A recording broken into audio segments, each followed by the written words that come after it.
Welcome to Fantasy F1 DFS Picks.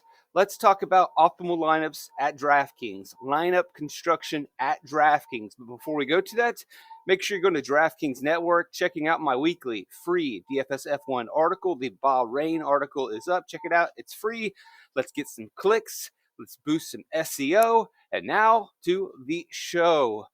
What you can see on the screen are all of the optimal lineups from 2023. You can see the drivers' prices, the captain's prices, the constructor prices, and their point totals. So what we want to do is look at these optimal lineups, try to figure out a pattern, or at the very least, get an idea of how to construct a lineup. Should a lineup each week be balanced, or should you spend up and also spend down? How much does a captain typically score? How many points are we expecting from our constructor? So let's just simply look at the averages. On average, our constructor is scoring 53.6 points. That's a lot. They're winning the race. They're often putting two drivers on the podium. They're leading just about every lap. They're scoring fast laps. And when we talk about a constructor, we're mainly talking about that being Red Bull. And we'll see last year, the constructor, Red Bull was optimal 15 times. So our first takeaway is that when we are building lineups, we don't want to get cheap at constructor. Occasionally, McLaren slid in there with 3, but that's not many times. Ferrari, 2. But when Max Verstappen is winning every race, and as he projects to win every race again this season, more often than not, you're going to be married to Max Verstappen and Red Bull. Sometimes you're not going to be able to afford Max Verstappen, but you can often afford, at least 15 times last season, Red Bull. So first takeaway, looks like we're probably going to be targeting a lot of Red Bull as constructor. Captain, we'll get to that in a second. It's a little bit more all over the place. Well, we'll just go ahead and do it now. On average, our captain with the multiplier is scoring 35.4, which is interesting because that's a multiplied score, right? They get 1.5 total points because their price is 1.5 increased. And still, though, on average, our captain is scoring 35.4, whereas our number one driver each week, or the number one driver outside of the captain spot, on average is scoring 32.8. So our captain is basically equaling that of our number one driver. So they're not necessarily scoring a lot of points because, remember, we're getting a multiplier effect. That means the captain is usually not the best racer of the day. And, well, you look at the 2023 season, it's obvious because the best driver of the day often was too expensive to fit in the captain spot in Max Verstappen. But nonetheless, the takeaway here is when constructing your lineup, you're not necessarily looking for the best driver. We're looking for good, but really a point per dollar value. Now, there is another catch. Let's look at the typical type of driver that gets slid into the spot. And we'll work backwards from Abu Dhabi. George Russell, not the top tier expensive, but in that second tier. Clearly in the lead pack with Mercedes. Charles Leclerc, pretty expensive, but at that point in the season, in 2023, not completely the most expensive. Still, he is in that second tier, which is really everyone except for Max.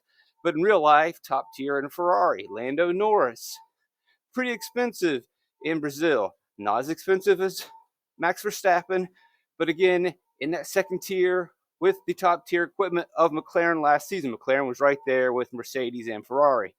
Hamilton, right? No explanation needed. Again, not necessarily cheap, but in that second tier where he can get on the podium and he can be a solid point per dollar play, 43.5 at Mexico. So far, we're not going with a mid-pack guy. We're not going straight punt. We're taking pretty solid drivers. But another thing you may have noticed in these 4 races that I've just gone over, we have 3 Red Bull constructors, but we don't have any Max Verstappen. So you are spending up slightly more maybe than you would expect for your captain, and because you're just simply unavailable to squeeze in Max Verstappen. Had you gone a little bit cheaper at captain, maybe you squeeze in Verstappen, but that wasn't the optimal play. the way to maximize your lineup and to get the most points was to say, I can't get Max. I'll take Red Bull, and I'll get the most out of these second-tier drivers, which are top tier in real life. They can get on the podium. Their price isn't going to completely crush my lineup. I can make it work. We go back to USA. In Coda, again, Lando Norris. Outside of the Verstappen tier, but in that top tier in real life, you get Red Bull, you get no Max. Here we go again. Piastri, maybe a little, obviously a little lower than Lando Norris, but right there in a McLaren. This week it was a McLaren, and by saving with the McLaren on the team, you're able to actually get Max finally into a lineup. And with McLaren, you get Piastri, and then you've probably got Lando on the podium as well. We go to Japan. Again, outside of the Verstappen tier, again, you get McLaren, and with that cheaper piece, you're able to squeeze Verstappen's 15,600 and 39.1 points into the optimal lineup. Sainz, Ferrari, Singapore. This is the 1 week where Max doesn't win or Red Bull doesn't win last year. So that might be a bit of an anomaly, but still, again, our captains are the majority are being in that second tier because Max is just priced too high. And so we are maximizing our captain by taking a top tier driver in the non-max tier. Red Bull Racing, can't afford Max. Carlos Sainz. Pretty solid pattern here. Red Bull Racing, you can get Max. Fernando Alonso, I need to double check this.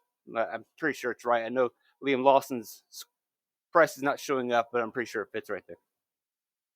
Here is where things get a little bit different at the beginning of the season. You're going to see this pop up occasionally, and it might be a direction that we go. And it's just a straight punt, a value play at captain in Belgium or in Spa. And so you save a ton of money at captain. You get almost no points at 9.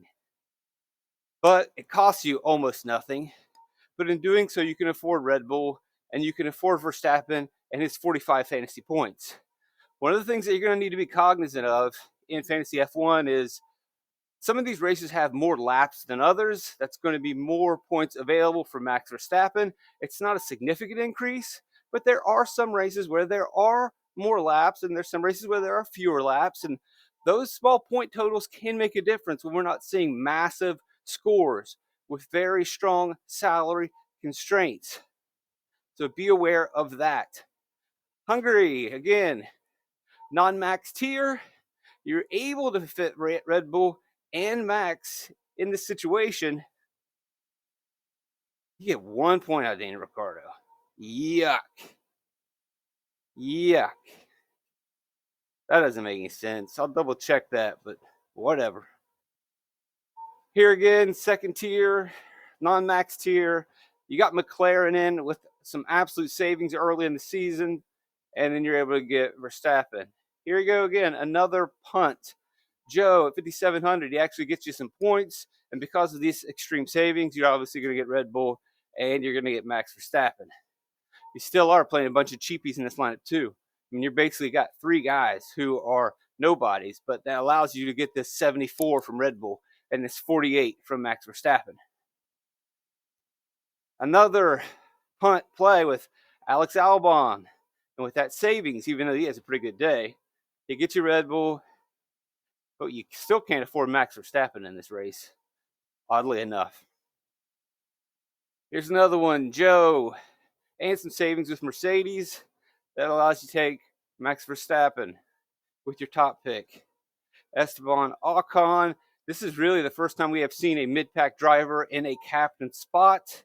You get his team some value, and since you have this combined value here of a cheap team with not too inflated of a price tag with Esteban Ocon, that allows you to get up to Max. Yuki Tsunoda, another mid-pack driver, almost punt level pricing, allows you to get the Red Bull, allows you to get to Max. Azerbaijan, this is a Sergio Checo win, street racer. Red Bull, you can't roster Max because you've got Red Bull and Sergio. Nico punt in Australia. That price savings allows you to get Red Bull and Max Verstappen. Sergio Red Bull, this is their win. So he gets another win. Saudi Arabia, Jeddah, great street circuit racer. Sergio actually a captain, which is very expensive, which then requires 3 cheapies. And then the beginning of the season, you get Fernando at captain, non-max tier. You can still afford Red Bull because he's still pretty cheap at the very beginning of last year. No one was really sure what to do with Aston Martin. Found that out quickly. And Max Verstappen at 13,000 was a steal. Probably never going to get that again. So pretty decent idea of how these optimals build. As far as constructor goes, you're going to go ahead and spend up. As far as captain goes, we occasionally do see, was it 4 or 5 times, we saw a really cheap play. But the majority, the overwhelming, about 80% of the time, you're taking that non-max tier. You're taking the front pack. You're taking Mercedes, Ferrari, McLaren.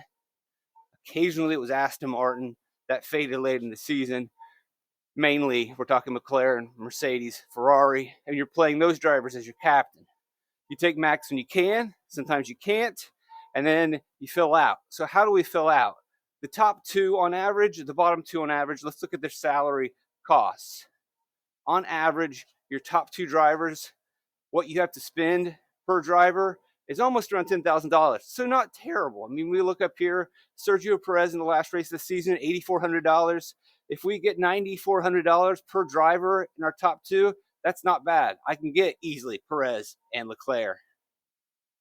I can get Perez. I mean, you look through these salaries, Leclerc, $8,800. Lando Norris, $9,200. That one was a cheaper one. That was an expensive one. Max Verstappen, again, an expensive one, but then balanced out by a cheaper one. So if you do go max, then you got a max below. I mean, it's almost like you spend 15 on max, then your second guy is going to be 5. Seems to be the pattern there, right? If we got about 9,400 per top 2, or you can do the balanced Lando Norris, Lewis Hamilton. That seems to be the pattern for your top 2. Now your bottom 2, outside of your constructor and outside of your captain, as we wrap up, is about 4,300. And these are mainly straight punts, 36, 3,000. Here, you actually had him be expensive. He didn't score as many. Checo Perez was only 3rd on the board. He could have slid up here, but 42, 3,000, Stroll and Sargent. 5,600 for Albon, 3,600 for Hulkenberg. You can realize that they're basically just the punt value plays. And the bigger takeaway when you're constructing your lineups and you're looking at these last 2 guys, the 2 cheapies that you're using for salary relief, but you want to squeeze a couple points out of them.